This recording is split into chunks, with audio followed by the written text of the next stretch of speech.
just based on kind of getting the marketing in line and starting to be able to predict some of those advertising numbers and be able to predict the revenue coming in for the month? I don't have the records, but it was less than 10 grand a monthly as in revenue coming in. It was a lot less than that.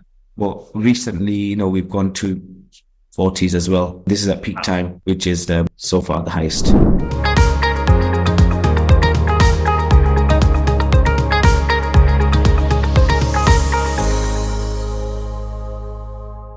My name is Arif. I've been teaching in a secondary school for over 12 years now, teaching maths in a secondary school. When you kind of saw maybe the SOD program maybe come across your screen, what were some of those things in your case that were kind of preventing you from taking those next steps forward in your business? So taking the next step in terms of scaling, one of the hardest things was it's difficult to scale when you're fixed in one particular location. Seeing an ad pop up of Elliot trying to sell his very first ever case study program. It was called the Future Teacher Project at the time. And it was a good decision and we went there. And then from there, that's when I learned about scaling. More importantly, learned about Facebook ads and paid marketing. And I learned a lot. It wasn't just the ads. It was just a lot of other things that transferable skills.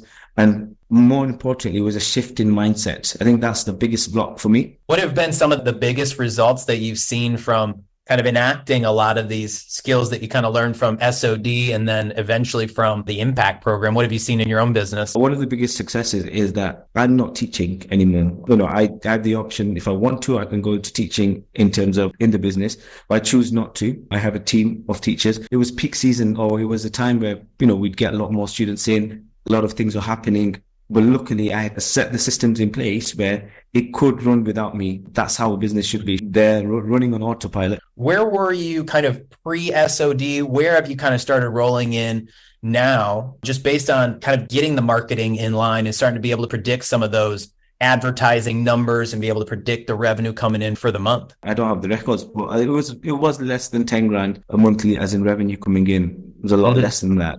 But recently, we've gone to 40s as well. This is at peak time, which is so far the highest. Is there a certain mindset shift, or is there a certain skill that maybe you didn't have pre-jumping into the teacher project that you're like, man, that was definitely a good thing that I picked up? It's been able to serve you kind of over the last couple of years. So I think the biggest one has been just to take imperfect action. I think that's something that's going to get drilled in from the onset. Is it doesn't matter if it's not great yet. Just make the first step, do the first iteration of it, and then you can refine it.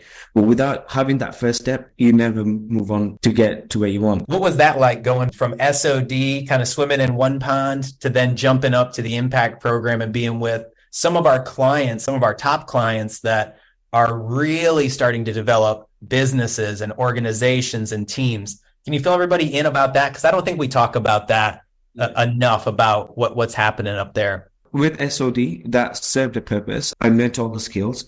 I've learned everything I need to in order for me to carry out the various tasks or whether it's Facebook ads or whatever it is.